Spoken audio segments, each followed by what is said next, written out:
Halo, selamat pagi. Kembali lagi di Channel Review.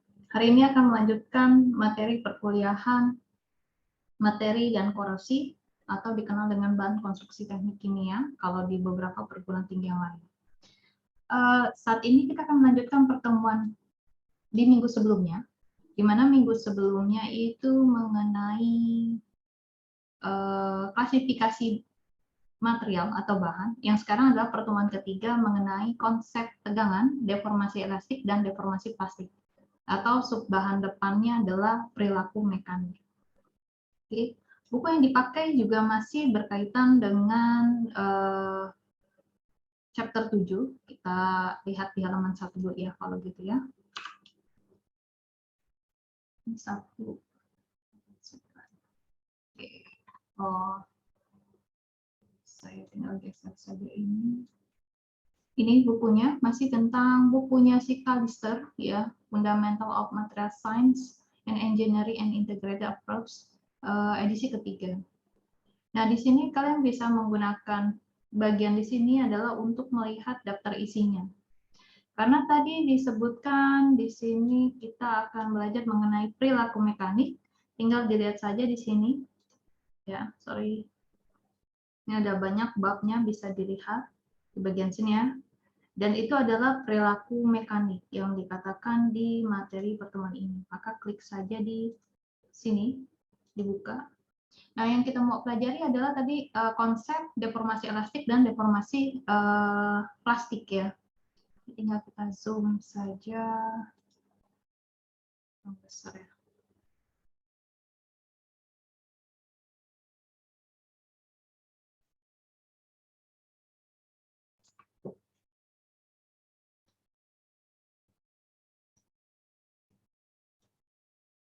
Oke. Selanjutnya di sini di bagian depan sini sudah terlihat apa namanya perilaku mekanik ya.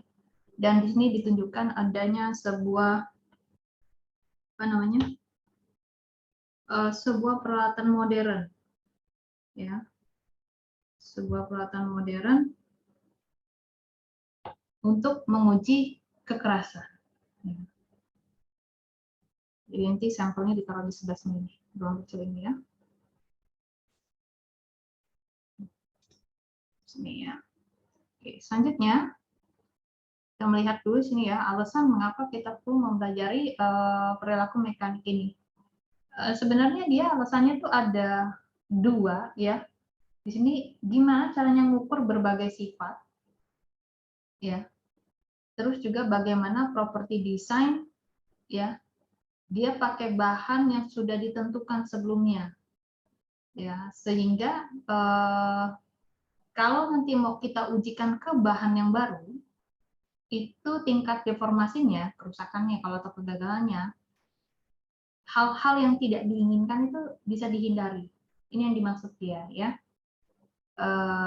yang dimaksudkan dari perilaku mekanik ini. Karena sebuah benda atau sebuah bahan itu mungkin punya kecenderungan memiliki sifat yang sama ya, sehingga perlu kita berikan perlakuan. Setelah itu kita ukur apakah tingkat kegagalannya itu bisa dihindari ya. Jadi mungkin saja sebuah material akan dikombinasikan dengan material yang lain untuk memperbaiki sifat-sifat yang kurang di sana ya buat mereka. Nah, ini untuk objektifnya ya dari pembelajaran di sini ya. Ada 12 item di sini. Tapi kita hanya pakai nanti kan tidak semua ya. Di sini kan ada perilaku mekanik, di sini terus ada behavior dari mechanical behavior dari logam, lalu behaviornya keramik, lalu behaviornya polimer, lalu ada hardness dan properti mechanical yang lainnya di sini. Yang kita bahas hanya sampai di 7.5 ya, apa namanya deformasi elastik dan deformasi plastik. Nah, di sini ya. Nanti di dalam perkuliahan ini kalian akan mengenal istilah-istilah dari ini bukan ini ya. Ini tuh tegangan teknik maksudnya ya. Jadi akan ada definisi tegangan. Jadi ini agak sedikit bergeser ya konsepnya dengan, bukan bergeser, maksudnya nama istilahnya itu agak sedikit bergeser dengan konsep SMA atau SMP yang sudah mempelajari tentang regangan dan tegangan. Harus diketahui ya, arti kata di sini engineering itu bisa teknik atau rekayasa. Jadi kalau misalkan ada kosakata di sini teknik atau rekayasa, tolong dicek loh itu artinya arah teknik atau rekayasa.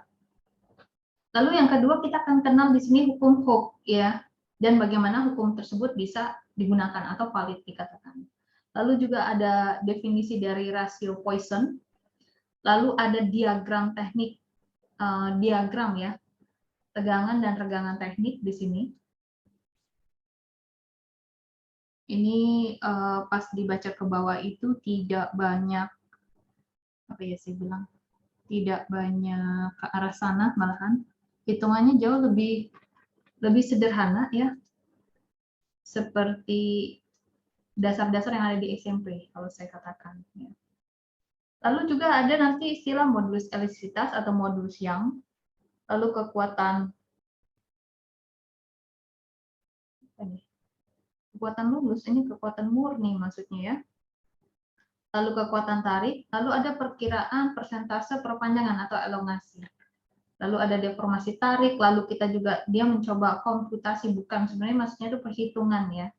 Perhitungan bagaimana kita mengaplikasikan hukum Hooke, rasio Poisson, lalu tegangan dan regangan teknik ini. Ya, dan memanfaatkan juga beberapa data yang sudah dimiliki dari sebuah tabel.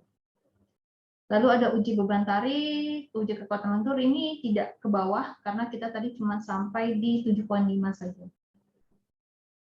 Nah, ini bab 7.1-nya. Jadi 7.1 introduction, 7.2 adalah konsep dari tegangan dan regangan teknik. Lalu deformasi elastik ya, sifat-sifat dari regangan ya dan tegangan di sini, lalu analisitas atau plastik, dan yang terakhir adalah elastisitas. Nah, di pendahuluan ini ya banyak sekali di sini material atau bahan ya. Untuk mengujinya kita kasih nih sebuah perlakuan gaya. Gaya itu atau sebuah beban lah ya ke dalam sebuah benda tersebut. Nah, misalkan bendanya apa yang kita punya, kayak sayap pesawat ya, itu materialnya dari paduan aluminium. Dengan harapan gaya itu kan, ini kalau kita sudah aplikasi ya, maksudnya sayap pesawat yang digunakan ya ketika dia beroperasi, bagaimana dia terhadap angin ya saat digunakan, berada ketinggian berapa sayap tersebut, sehingga itu benar-benar aman ketika digunakan. Karena kalau misalkan kita ketahui sayap pesawat itu kan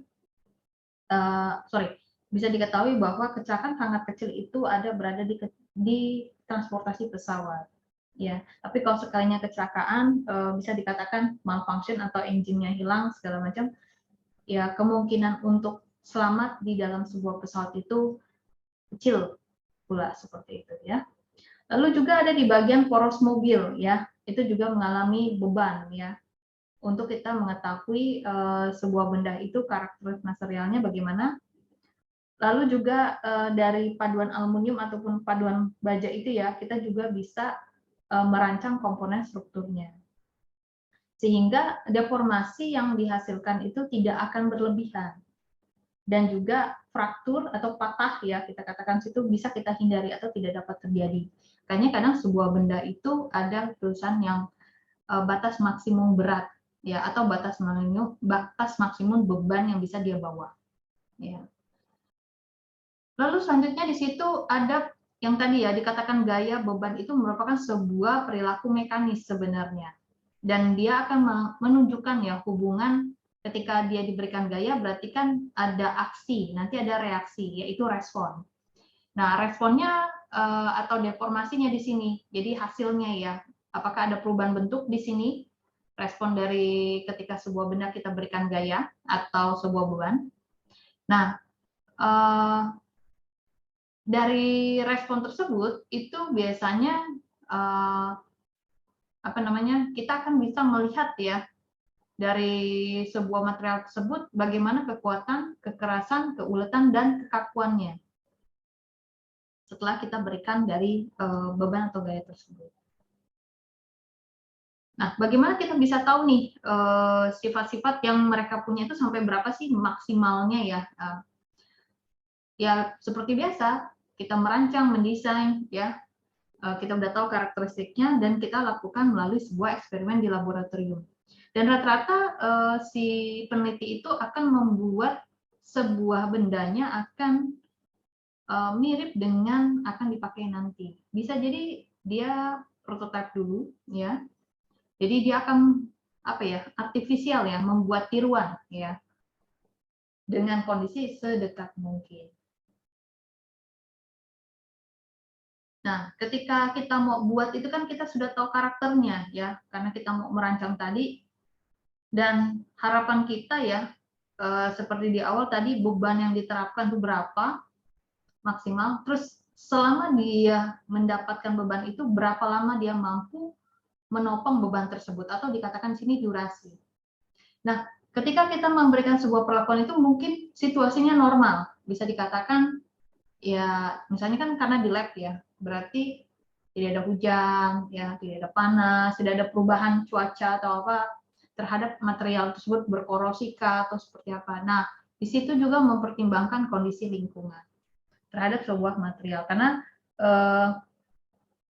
sebuah benda pun seperti misalkan pagar yang katanya stainless steel ya, yang katanya tahan karat, itu pun tetap berkarat ya.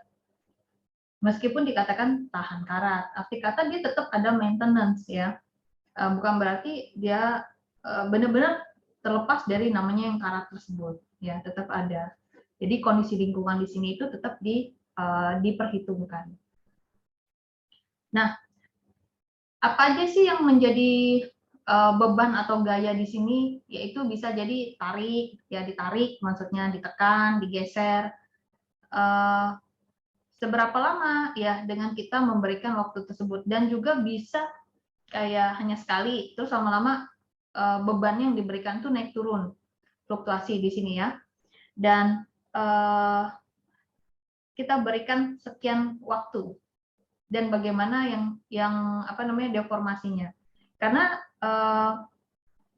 apa ya kita katakan ya, kalau ini terusannya biasanya kan ini jadi celah juga ya buat pihak asuransi ya, karena dengan tahu sebegitu handalnya sebuah benda ya tetap akan mengalami sebuah deformasi ya, titik patah kalau kita katakan di sana. Karena tadi dia harus ditarik, tekan, geser dan kawan-kawan, dan itu dengan harapan penggunaan secara normal.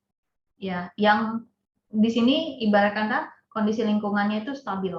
Nah, bagaimana kalau kondisi lingkungannya berubah-ubah? Misalkan kayak kita katakan tadi ya poros mobil tadi ya, jalanannya itu aspal lah kita katakan. Ya, nggak taunya kendaraan tersebut dibeli ya jalanannya itu kayak off-road lah, tapi bukan untuk ban off-road ya.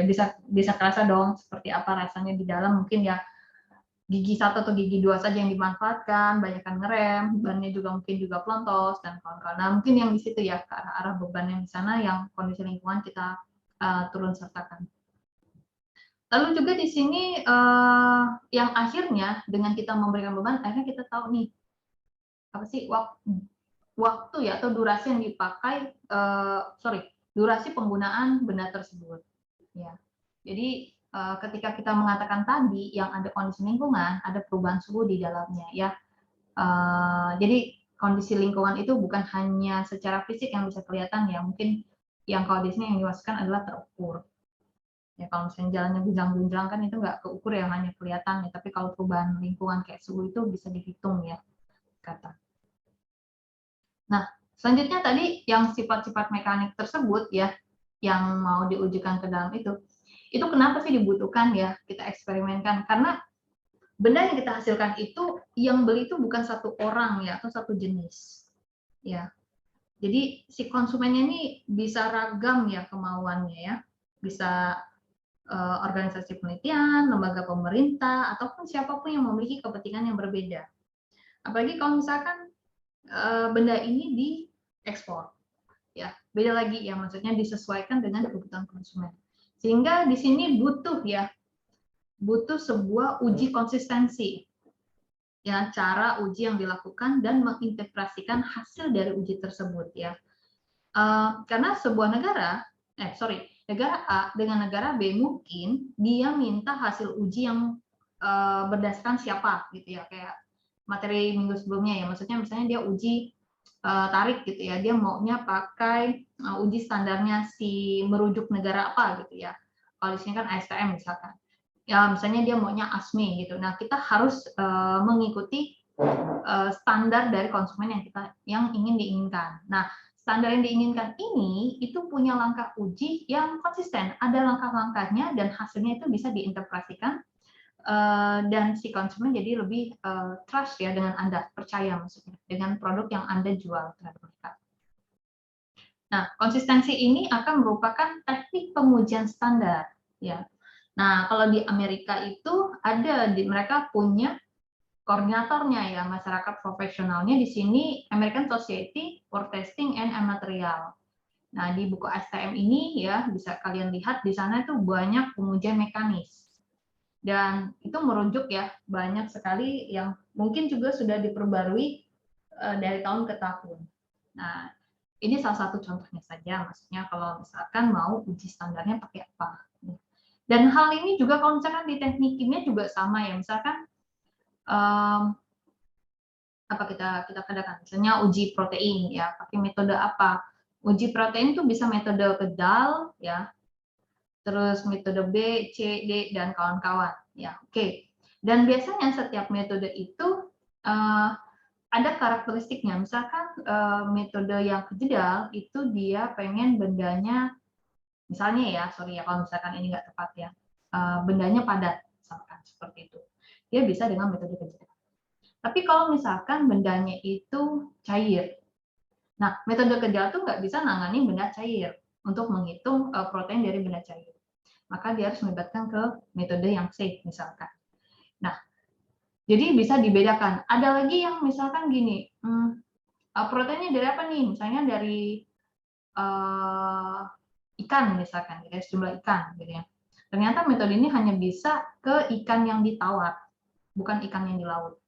Jadi mengikuti, jadi kita harus mengikuti rujukannya ya. Kalau yang mungkin kesulitan adalah kesannya metode untuk uji protein itu hanya metode kejedal saja yang selama ini saya tanya-tanya ke mahasiswa. Ya, padahal metode uji ini banyak dan sayangnya memang tidak diajarkan ya, maksudnya tidak diajarkan. Jadi kalau di sini tuh diajarkannya lewat baca artikel ilmiah dari semester 1 maksudnya. Jadi setiap perkuliahan di saya itu memang dia belajar artikel, ada tugasnya agar dia paham, oh ada uji ini, setidaknya pernah kenal. Ya. Oke, kita selanjutnya di sini ya. Nah, di sini kita sebagai lulusan teknik atau di sini katakan insinyur ya. Dan memang ada wadahnya kita Persatuan Insinyur Indonesia ya sekarang itu ya, yang setelah lulus 2 atau 3 tahun kemudian baru bisa mengikuti PII ya kalau kita katakan.